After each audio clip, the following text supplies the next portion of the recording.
Hi friends, welcome back to my channel. ఈ వీడియోలో మీకు 2022లో రిలీజ్ అయిన ది నేమ్లెస్ డేస్ అనే హారర్ మూవీని ఎక్స్ప్లెయిన్ చేయబోతున్నాను. ఈ వీడియో చాలా థ్రిల్లింగ్గా ఉంటుంది, సో వీడియోని ఎక్కడ కూడా స్కిప్ చేయకుండా ఎండ్ వరకు చూడండి. అంతకన్నా ముందు మీరు కనుక మన ఛానల్కి ఫస్ట్ టైం విజిట్ అయినట్టయితే దయచేసి సబ్స్క్రైబ్ చేసి నాకు సపోర్ట్ చేయండి ఫ్రెండ్స్. మూవీ ఓపెనింగ్ సీన్లో వాళ్ళ దేశం నుండి మరొక దేశం బార్డర్ని ఇల్లీగల్గా దాటుతున్న రెఫ్యూజ్లను చూస్తాము. వాళ్ళలో మనకు అక్క, ఆమె తమ్ముడు పరిచయం అవుతారు. వాళ్ళ పేర్లు వచ్చేసి రాహోహి అలాగే గ్యాబ్రియాలా. ఈ గ్యాబ్రియాలా ప్రెగ్నెంట్గా ఉంటుంది. అలా వాళ్లను బార్డర్ దాటించడానికి తీసుకుని వచ్చిన వ్యక్తి అక్కడే ఉన్న ఒక టనల్ దగ్గరికి వెళ్తాడు. తర్వాత ఒక అబ్బాయిని దాంట్లో వెళ్ళడానికి చెప్పి అక్కడ ఎవరైనా ఆర్మీ టీం ఉందా అని అడుగుతాడు. అప్పుడు ఆ అబ్బాయి ఆ టనల్లో మెక్సికో నుండి అమెరికాకి వెళ్ళి, అంటే బార్డర్ దాటి ఎవరూ లేరనే సిగ్నల్ ఇస్తాడు. అప్పుడు ఆ వ్యక్తి ఆ టనల్లో వెళ్ళడానికి చూసినప్పుడు అతనిపై ఎవరో అటాక్ చేస్తారు. దాంతో ఘోరమైన అరుపులు వినిపిస్తాయి. అప్పుడు వెళ్ళిన ఆ వ్యక్తి మళ్ళీ వచ్చినప్పుడు అతని కడుపుకి బలమైన గాయమైనది మనకు కనిపిస్తుంది. అలా ఆ వ్యక్తి చనిపోయిన వెంటనే అందరూ అక్కడి నుండి పారిపోతారు. అప్పుడు మనకు అదే బార్డర్ దగ్గరలో ఉన్న ఒక ఇంట్లో నికోల్ అనే అమ్మాయి తన ఫాదర్ అయిన శామ్తో పాటు నివసిస్తూ ఉంటుంది. అప్పుడు మనకు నికోల్ ఫ్రెండ్ అయిన క్యాట్లిన్ అలాగే శామ్ ఫ్రెండ్ అయిన విక్టర్ అనే వాళ్ళు పరిచయం అవుతారు. అలా నికోల్ వాళ్ళు పెంచిన పశువుల షెడ్కి వెళ్ళినప్పుడు ఆమెకు ఒక ప్లేస్లో బ్లడ్ కనిపిస్తుంది. అప్పుడు కంగారుగా నికోల్ లోపలికి వెళ్ళినప్పుడు ఆమెకు చనిపోయిన వాళ్ళు పెంచిన గొర్రె కనిపిస్తుంది. అలాగే దాని దగ్గర ఉన్న ఒక పాత ప్రాచీన కాలం నాటి బొమ్మ కనిపించి నికోల్ తన ఫాదర్ ని పిలుస్తుంది. అప్పుడు అక్కడికి వచ్చిన శామ్ అలాగే విక్టర్ అదేమని చూస్తారు. చూసిన వాళ్లకు ఆ బొమ్మ ఏది అని తెలిసి రాదు. నెక్స్ట్ సీన్ లో బార్డర్ దగ్గర రాహోహి ఒక సేఫ్ ప్లేస్ ని వెతుకుతూ ఉన్నప్పుడు గ్యాబ్రియాలకి డెలివరీ పెయిన్స్ స్టార్ట్ అవుతాయి. అదే సమయానికి అక్కడికి వచ్చిన ఆర్మీ టీం ఇల్లీగల్గా బార్డర్ దాటడానికి వచ్చిన వాళ్ళను వెతుకుతూ ఉంటారు. ఇటు గ్యాబ్రియాలా ఏమీ తినకుండా చాలా అలసిపోయిండేది చూసిన రాహోహి నీకేమైనా తినడానికి తెస్తానని అక్కడి నుండి పారిపోతాడు. ఇటు నికోల్ స్టడీ కోసం కాలిఫోర్నియాకి వెళ్ళడానికి రెడీ అవుతుంది. అందుకని శామ్ వైపు వెళ్ళిన నికోల్ కాలిఫోర్నియాకి వెళ్ళడానికి పర్మిషన్ అడుగుతుంది. అయితే శామ్ నికోల్ కి వెళ్ళడానికి పర్మిషన్ ఇవ్వడు. కొన్ని సంవత్సరాల క్రితమే శామ్ వైఫ్ చనిపోయి ఉంటుంది. అందువల్ల కూతుర్ని కూడా దూరంగా పంపించడానికి ఇష్టపడని శామ్ వద్దు అని చెప్తాడు. దాంతో నికోల్ కి చాలా బాధేస్తుంది. కొద్ది సమయం తర్వాత శామ్ విక్టర్ తో పాటు బయటికి వెళ్తాడు. ఇటు ఇంట్లో ఒక్కటే ఉన్న నికోల్ స్నానం చేస్తున్నప్పుడు ఆమెకు ఇంట్లో ఎవరో ఉన్నారనే అనుమానం వస్తుంది. ఎవరని చూస్తే అది వాళ్ళు పెంచిన కుక్క అయి ఉంటుంది. అప్పుడు నికోల్ సైలెంట్ అయినప్పుడు మళ్ళీ ఆమెకు ఇంట్లో వేరే ఎవరో ఉన్నారనే అనుమానం స్ట్రాంగ్ అయినప్పుడు గన్ పట్టుకుని ఎవరని చెక్ చేయడానికి వెళ్ళినప్పుడు ఆమెకు కిచెన్ లో ఫుడ్ కోసం వెతుకుతున్న రాహోహి కనిపిస్తాడు. అప్పుడు నికోల్ ఎవరు నువ్వని అడుగుతున్నప్పుడు ఇంటికి శామ్ అలాగే విక్టర్ వస్తారు. వచ్చిన వెంటనే రాహోహి అక్కడి నుండి పారిపోతాడు. అప్పుడు గన్ పట్టుకుని నించున్న నికోల్ని చూసిన వాళ్ళిద్దరూ ఏమైందని అడిగినప్పుడు ఇంటికి ఎవరో వచ్చిన విషయాన్ని వాళ్లతో చెప్తుంది.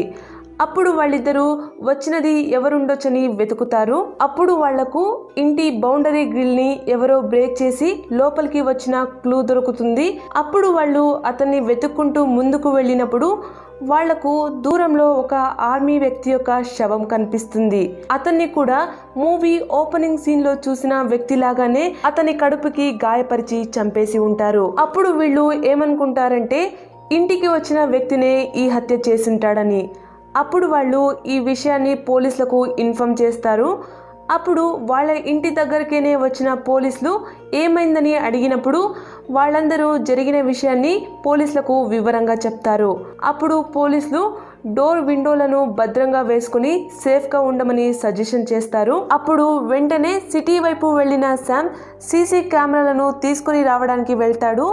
వెళ్ళడం కన్నా ముందు ఇంటిని వదిలేసి ఎక్కడికి వెళ్ళకు అని చెప్పేసి బయలుదేరతాడు. తర్వాత ఇంటికి క్యాట్లిన్ వస్తుంది.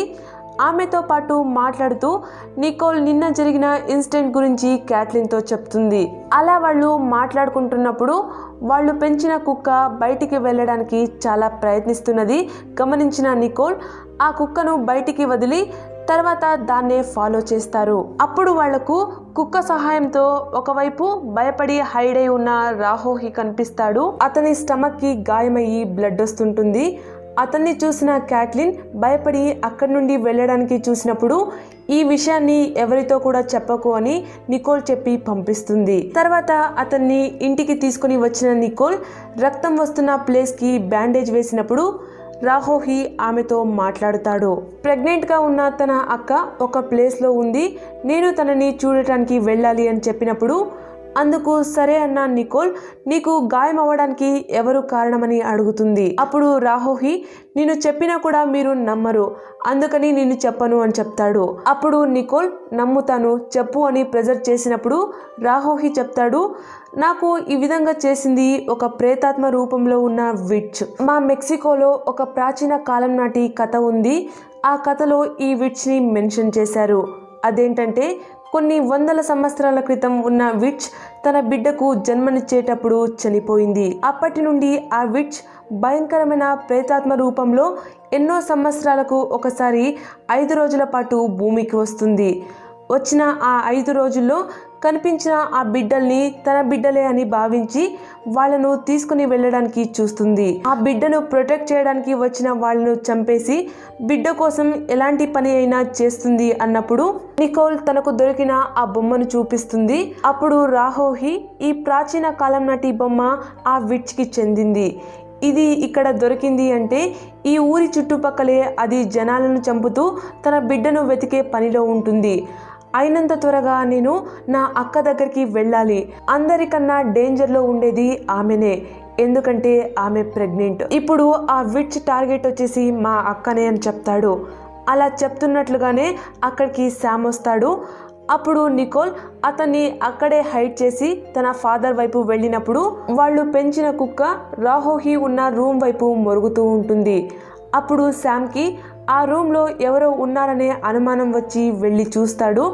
చూస్తే అక్కడ ఎవరు కూడా ఉండరు. అప్పుడు రూమ్ విండో ఓపెన్ గా ఉండేది చూసిన శామ్ దాన్ని క్లోజ్ చేసి వెళ్తాడు. అప్పుడు నికోల్ రాహోహి ఎక్కడికి వెళ్ళాడని ఆలోచనలో పడుతుంది.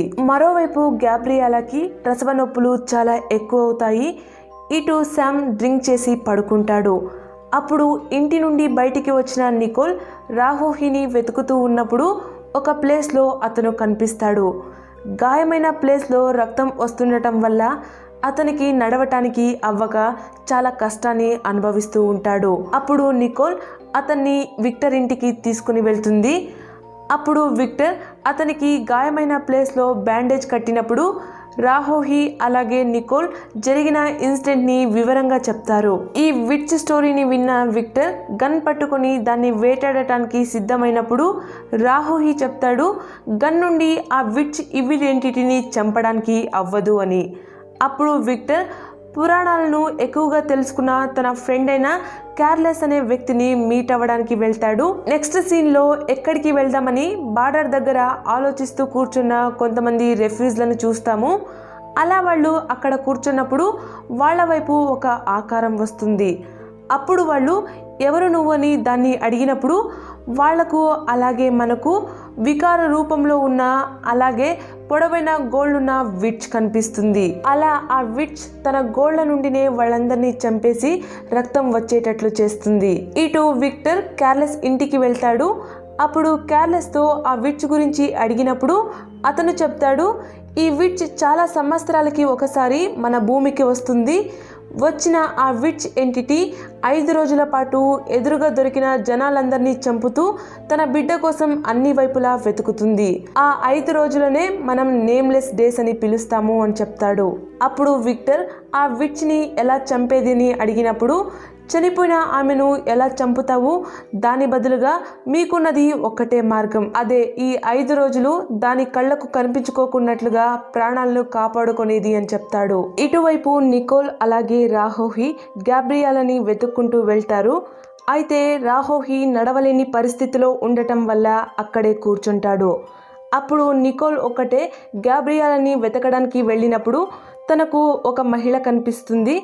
అప్పుడు నికోల్ ఈమెనే రాహోహి వాళ్ళ అక్కయ్య ఉండొచ్చు అనుకుని గ్యాబ్రియాలా అని పిలుస్తుంది. అప్పుడు అక్కడున్న ఆ మహిళ తిరిగి చూసినప్పుడు తెలుస్తుంది ఈమెనే విచ్ అని. ఆ విచ్ భయంకరమైన రూపాన్ని చూసిన నికోల్ భయపడి అక్కడి నుండి పారిపోతుంది. అలా రాహోహి దగ్గరికి వచ్చిన నికోల్ అతనితో విచ్ గురించి చెప్పాలి అనుకునే లోపలే ఆ విచ్ వాళ్ళ ముందుకే వచ్చి వాళ్లను చంపడానికి ముందవుతుంది. అలా దాని నుండి తప్పించుకుంటున్నప్పుడు నికోల్కి ఎవరో టార్చ్ ని ఆన్ అండ్ ఆఫ్ చేస్తున్నది కనిపించి ఎవరిని చూడటానికి వెళ్తుంది. వెళ్ళి చూస్తే ఆమె గ్యాబ్రియాలా. ఆమె ఒక బిడ్డకు జన్మనిచ్చి ఉంటుంది. అలా ఆ విచ్ ఆ పాప ఏడుపుని విని ఆమె వైపు వెళ్తుంది. అప్పుడు నికోల్ ఆ విచ్ నుండి ఈ బిడ్డ ప్రాణాలను ఎలాగైనా కాపాడాల్సిందే అని దాని గమనాన్ని తన వైపు మళ్లిస్తుంది. అప్పుడు విచ్ నికోల్ని చంపడానికి వెళ్తున్నప్పుడు నికోల్ పరిగెత్తుకుంటూ వెళ్ళి ఒక బావిపై పడుతుంది. దానిపై చెట్టు పలకలు ఉండటం వల్ల నికోల్కి ఎలాంటి ప్రమాదం జరగదు. అదే సమయానికి అక్కడికి విచ్ వస్తుంది. వచ్చిన ఆ విచ్ నికోల్ని చంపాలి అనుకుంటున్నప్పుడు అక్కడికి ఆ పాపని ఎత్తుకుని గ్యాబ్రియాలా వస్తుంది. ఆ పాపని చూస్తూ విచ్ నించున్నప్పుడు నికోల్ పరిగెత్తుకుంటూ వెళ్ళి ఆ విచ్ ని ఆ బావి లోపలికి నెట్టేస్తుంది. తర్వాత వెంటనే వాళ్లను ఆ ప్లేస్ నుండి నికోల్ తన ఇంటికి తీసుకొని వస్తుంది. తర్వాత శామ్ కి జరిగిన ఇన్సిడెంట్ ని చెప్పినప్పుడు శామ్ వాళ్ళ మాటల్ని నమ్మడు. అప్పుడు అతనితో మాట్లాడిన నికోల్ విచ్ ఉన్నది నిజం, ఆ ఆర్మీ ఆఫీసర్ని చంపింది కూడా ఆ విచ్ అని చెప్పి అతనికి నమ్మకం తెప్పించే మాటల్ని చెప్తుంది. అప్పుడు శామ్ కూడా నికోల్ మాటల్ని నమ్ముతాడు. మరోవైపు విక్టర్ శామ్ ఇంటికి వెళ్తూ ఉంటాడు.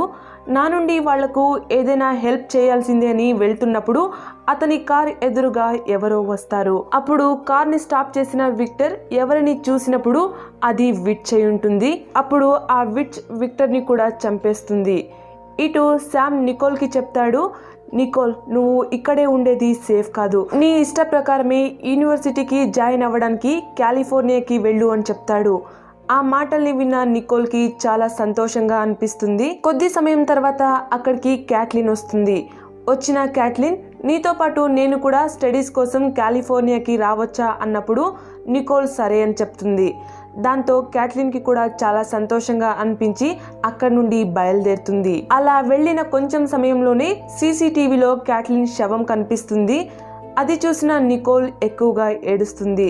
అప్పుడు నికోల్కి నచ్చ చెప్పిన శామ్ వాళ్ళందరినీ ఒక స్టోర్ రూమ్కి పంపించి ఎలాంటి కారణం వల్ల కూడా ఇక్కడి నుండి బయటికి రాకండి అని చెప్తాడు. తర్వాత దాన్ని చంపడానికి గన్ పట్టుకుని సిద్ధమవుతాడు. అయితే అతనికి తెలిసి ఉండదు ఆ విచ్ చనిపోని ఒక ఈవిల్ ఎంటిటీ అని. అప్పుడు దాని వైపు వెళ్ళకండి అని నికోల్ తన ఫాదర్ని వెతుక్కుంటూ వెళ్తే ఇటు గ్యాబ్రియాలా అలాగే రాహోహి అదే రూమ్లో ఒక సీక్రెట్ డోర్ కనిపించి దాని నుండి ఇంటి బేస్మెంట్కి వెళ్తారు. ఇటు విచ్ శామ్ పై కూడా అటాక్ చేసి అతన్ని గాయపరుస్తుంది. అలా వాళ్ళు ఆ ప్లేస్లో వెళ్ళేటప్పుడు పాప కోసం ఆ విచ్ అక్కడికి కూడా వస్తుంది. అప్పుడు వెంటనే అక్కడి నుండి బయటికి వచ్చిన వాళ్లపై ఆ విచ్ అటాక్ చేయడానికి వచ్చినప్పుడు నికోల్ అక్కడికి ట్రక్ తీసుకొని వస్తుంది. అలా వాళ్ళు ట్రక్లో కొద్ది దూరం వెళ్ళిన వెంటనే ఆ ట్రక్ చెడిపోతుంది. అప్పుడు వాళ్ళు ట్రక్ని చెక్ చేయడానికి దిగినప్పుడు అక్కడే పడుకోబెట్టిన పాప దగ్గరకు విచ్ వచ్చి ఆ పాపను ఎత్తుకొని వెళ్ళిపోతుంది. అప్పుడు అక్కడికి వచ్చిన గ్యాబ్రియాలా తన పాప లేనిది చూసి ఎక్కువగా ఏడుస్తుంది. అప్పుడు ఆమెకు పాపని ఎత్తుకొని వెళ్తున్న విచ్ కనిపించి దాన్ని ఫాలో చేసుకుంటూ వెళ్తుంది. అలా ఆ విచ్ ని ఆపిన గ్యాబ్రియాలా తన పాపని లాక్కోవడానికి చూసినప్పుడు ఆ విచ్ తన గోళ్ళ నుండి గ్యాబ్రియాలా కడుపుని చీల్చి చంపేస్తుంది. ఈ సమయంలో అక్కడికి వచ్చిన నికోల్ ఆ పాపని ఎత్తుకున్నప్పుడు విచ్ తన వైపు వస్తుంది. అప్పుడు నికోల్ తనతో ఉన్న కత్తితో పాపను చంపేస్తానని దాన్ని భయపెట్టినప్పుడు చాలా భయపడిన విచ్ అక్కడి నుండి పారిపోతుంది. అప్పుడు నికోల్ విక్టర్ ఇంటి వైపు నడుచుకుంటూ వెళ్తే రాహోహి ట్రక్ ని రిపేర్ చేస్తూ ఉంటాడు.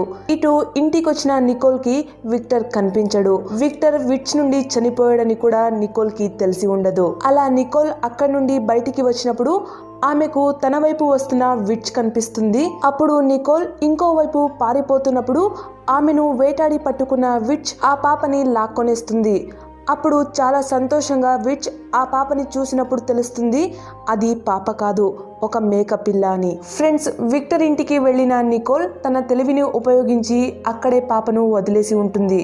తర్వాత అతని ఇంటి దగ్గరే పెంచిన మేకపిల్లను ఎత్తుకొని పరిగెత్తుకుంటూ వచ్చి ఉంటుంది. అప్పుడు చాలా కోపగించుకున్న విచ్ నికోల్ని చంపడానికి ముందైనప్పుడు అదే సమయానికి సూర్యుడు ఉదయిస్తాడు.